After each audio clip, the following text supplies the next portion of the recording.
मुरादाबाद में रहने वाले टिंकू की शादी नहीं हो पा रही थी। इसकी कई वजह थी। एक तो टिंकू की लंबाई कम थी और फिर उसके पास कोई अच्छी नौकरी भी नहीं थी। टिंकू की माँ अपने बेटे की शादी को लेकर बहुत परेशान थी।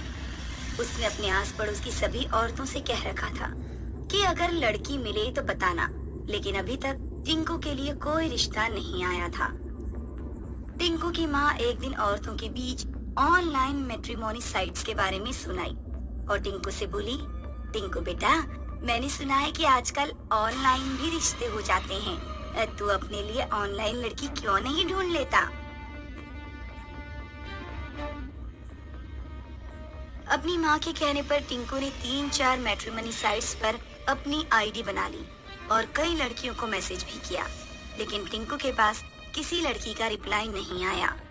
टिंकू ने सोचा कि ऑनलाइन भी उसकी किस्मत साथ नहीं देने वाली, लेकिन एक दिन टिंकू खुशी से झूम उठा जब सोनी नाम की एक लड़की का उसके पास मैसेज आया। माँ, आज एक लड़की का मैसेज आया है। उसने लिखा है कि उसे मेरी प्रोफाइल पसंद है। उसने मेरा व्हाट्सएप नंबर भी मांगा है। तो बेटा, देर किस बात की है? गणेश जी की फोटो के साथ जल्दी से अपना नंबर दे दो। टिंकू ने सोनी नाम की लड़की से व्हाट्सएप पर लंबी बात की। काफी दिनों की बातचीत के बाद भी सोनी ने ना तो प्रोफाइल पिक्चर पर अपनी फोटो लगाई और ना ही अपनी कोई फोटो रिंकू को सेंड की। मम्मी, ये लड़की रामपुर की है। ये बातें तो खूब करती है, लेकिन अपनी शक्ल नहीं दिखा रही है। दिखाएगी बेटा, कुछ लड़कियां शर्मीली होती हैं, थोड़ा धैर्य रखो। एक दिन सोनी का मैसेज आया कि वो टिंकू से मिलना चाहती है। सोनी ने मिलने की जगह का एड्रेस भी सेंड किया और मिलने के लिए रात का समय मांगा। माँ, ये कैसी लड़की है? ये मुझे रात में मिलने के लिए बुला रही है। बेटा, हो सकता है दिन में कहीं काम करती हो, रात में बुला रही है। सिर्फ इसलिए पीछे हटने की जरूरत नहीं है। तुम उससे मिलने जरूर जाओ। जिस दिन टिंकू सोनी से मिलने जा रहा था, टिंकू की माँ ने उसे दही शक्कर खिलाया और अपना आशीर्वाद दिया। बेटा, बात पक्की करके आना। सोनी ने शहर के बिल्कुल बाहर रामपुर रोड पर किसी रेस्टोरेंट का एड्रेस दिया था। टिंकू ऑटो से रामपुर रोड पर पहुंचा, लेकिन उसे वहां कोई रेस्टोरेंट नहीं दिख रहा था। टिंकू ने सोनी को कॉल किया, लेकिन सोनी ने कॉल नहीं उठाया। सोनी ने एक टेक्स्ट मैसेज किया जिसमें लिखा था कि वो फोन पर बात नहीं कर सकती, सीधे मिलकर ही बात करेगी। उस रात मौसम कुछ बिगड़ गया। काले बादल छा रहे थे और हल्की बूंदाबांदी भी हो रही थी। ये एड्रेस तो मिल नहीं रहा, ऊपर से ये लड़की फोन भी नहीं उठा रही। किसी से पूछना पड़ेगा। इस समय रोड पर कोई भी नहीं दिख रहा है। किससे पूछूं? कुछ आगे जाने पर टिंकू को एक बूढ़ा आदमी सड़क पर जाता हुआ दिखाई दिया, जो डंडे के सहारे चल रहा था। टिंकू तेजी से चलता हुआ उस बूढ़े आदमी तक पहुंचा। सुनिए अंकल, क्या यहाँ कोई रेस्टोरेंट है? बूढ़े आदमी ने जब अपना चेहरा टिंकू की तरफ घुमाया तो टिंकू के रोंगटे खड़े हो गए। बूढ़े आदमी की आंखों के गुल्ले थे ही नहीं। लग रहा था जैसे उसकी आंखें सफेद बर्फ की हैं। बूढ़ा आदमी पागलों की तरह हंसते हुए कहने लगा, मैं तुम्हारा ही इंतजार कर रहा था। आ गए। सोनी तुमसे शादी करना चाहती है। चलो मेरे साथ, चलो चलो। बूढ़े आदमी ने कसकर टिंकू का हाथ पकड़ लिया। छोड़ो मुझे, छोड़ो, मैंने कहा छोड़ो मुझे, छोड़ो। 2-3 बार कहने पर भी जब बूढ़े ने टिंकू का हाथ नहीं छोड़ा तो टिंकू ने जोर से धक्का मारकर बूढ़े को गिरा दिया और वहां से भाग निकला। टिंकू लगभग 2-3 किलोमीटर तक दौड़ता ही रहा। वो तब रुका जब किसी लड़की ने उसे पीछे से आवाज दी, सुनो, कहाँ भागे जा रहे हो? टिंकू ने पीछे मुड़कर देखा तो कुछ दूरी पर बिल्कुल बीच रोड पर एक सुंदर लड़की खड़ी थी जो उसे आवाज दे रही थी, यहाँ आओ मेरी तरफ, मैं तुमसे मिलना चाहती हूँ। टिंकू ने देखा कि रोड पर तेज स्पीड में एक ट्रक आ रहा है। लड़की रोड के बीचों बीच खड़ी थी और बिल्कुल भी वहाँ से हट नहीं रही थी। टिंकू चिल्लाया, मैं तुमसे मिलना चाहती हूँ, यहाँ आओ। इससे पहले कि टिंकू लड़की तक पहुंच पाता, टिंकू की आंखों के सामने ट्रक लड़की को कुचलकर चला गया। खून के छींटे टिंकू के चेहरे तक आए। ये मेरे साथ क्या हो रहा है? वो बूढ़ा आदमी कैसे जानता था कि मैं सोनी नाम की लड़की से मिलने आ रहा हूँ? उसी समय टिंकू की मम्मी का फोन आया। हेलो मम्मी, यहाँ पर कुछ अजीब चीजें हो रही हैं। मैं घर वापस आ रहा हूँ मम्मी। बेटा, लड़की से मिले या नहीं? नहीं मम्मी, मैं नहीं मिला और ना ही मिलना चाहता हूँ। टिंकू को रोड पर एक ऑटो आता हुआ दिखाई दिया। टिंकू ने ऑटो वाले को रोका और ऑटो में बैठ गया।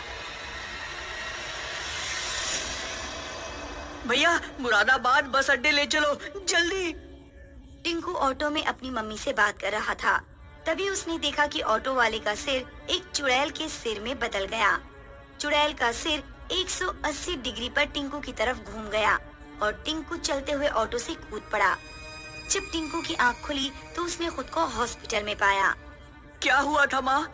मैं यहाँ कैसे पहुँचा? घबराओ नहीं,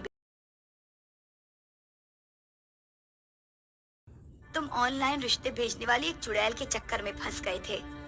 एक बस वाले ने तुम्हें यहाँ हॉस्पिटल पहुँचाया।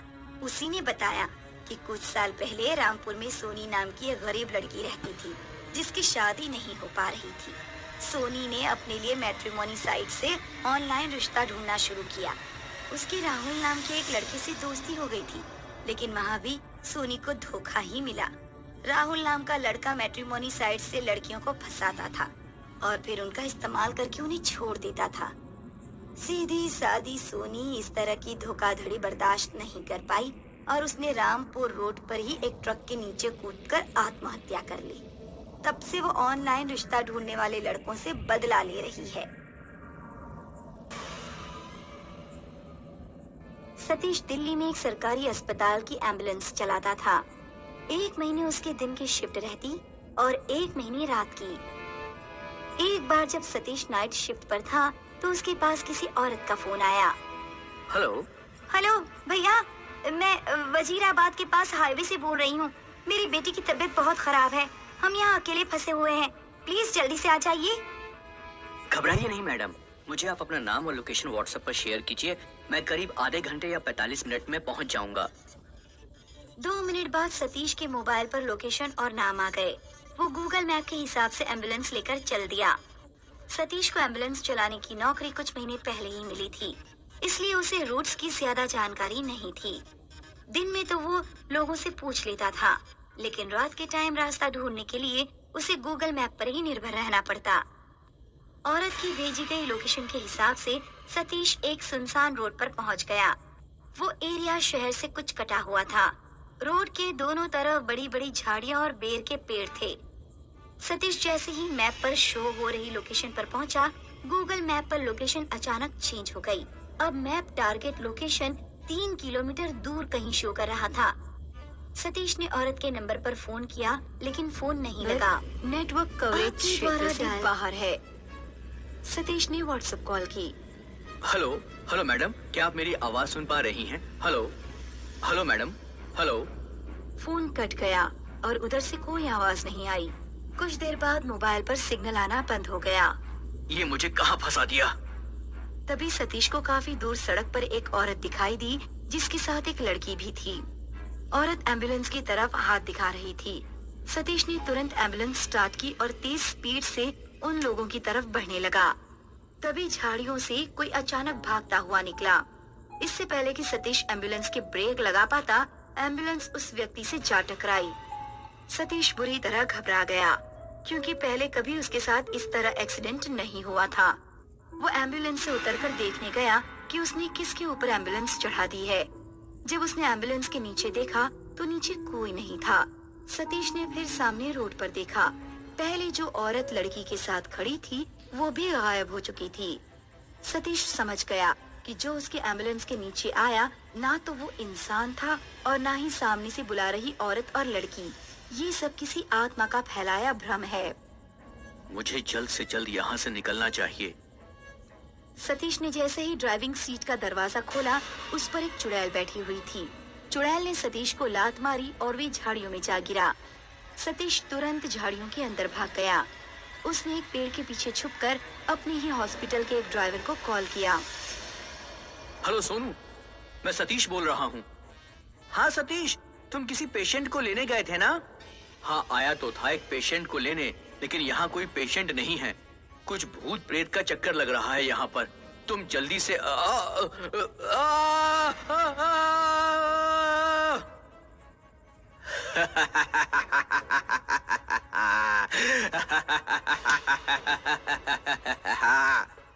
हेलो सतीश, सतीश क्या हो रहा है वहाँ पर? हेलो सतीश, सतीश क्या तुम मेरी आवाज सुन पा रहे हो? Hello hello Satish. एम्बुलेंस में एक ट्रैकर लगा होता है। सोनू एम्बुलेंस को ट्रैक करते हुए अपनी बाइक से सतीश को ढूंढने निकला। करीब 20 मिनट में वो एम्बुलेंस के लोकेशन पर पहुंच गया। एम्बुलेंस स्टार्ट थी और उसका सायरन बज रहा था। सोनू ने सबसे पहले दरवाजा खोलकर ड्राइविंग सीट देखी। ड्राइविंग सीट पर कोई नहीं था। फिर उसने जाकर पीछे का दरवाजा खोला। पेशेंट को लेटाने वाली सीट पर सतीश की लाश पड़ी हुई थी। उसके माथे पर गहरा काला निशान था। 2 महीने हो गए, पर पुलिस को सतीश की मौत का कारण नहीं समझ आ रहा था। कुछ महीनों के बाद सोनू ने न्यूज़पेपर में उसी रोड पर हुए एक और हादसे के बारे में पढ़ा। हादसे में एक प्राइवेट हॉस्पिटल का एम्बुलेंस ड्राइवर मारा गया था। सोनू ने हादसे वाली जगह के आसपास पूछताछ की तो उसे एक बूढ़े आदमी के बारे में पता लगा, जिसने उसे उस लोकेशन का रहस्य बताया। 1 साल पहले यहाँ से कुछ दूर वजीराबाद में एक औरत अपनी लड़की के साथ रहती थी। औरत की लड़की डिप्रेशन का शिकार थी। एक रात उसने जहर खा लिया। औरत ने तुरंत एम्बुलेंस पर फोन किया। एम्बुलेंस ड्राइवर हॉस्पिटल से ठीक समय पर निकल गया था, लेकिन वो रास्ते में एक जगह शराब पीने के लिए रुक गया। ड्राइवर द्वारा की गई देरी के कारण लड़की की जान चली गई। एक लौती लड़की ही उस औरत की दुनिया थी। उसने लड़की के मरने पर फांसी लगाकर आत्महत्या कर ली। उस औरत की आत्मा ही अक्सर एम्बुलेंस ड्राइवर को फोन करके यहाँ बुलाती है और उनसे बदला लेती है।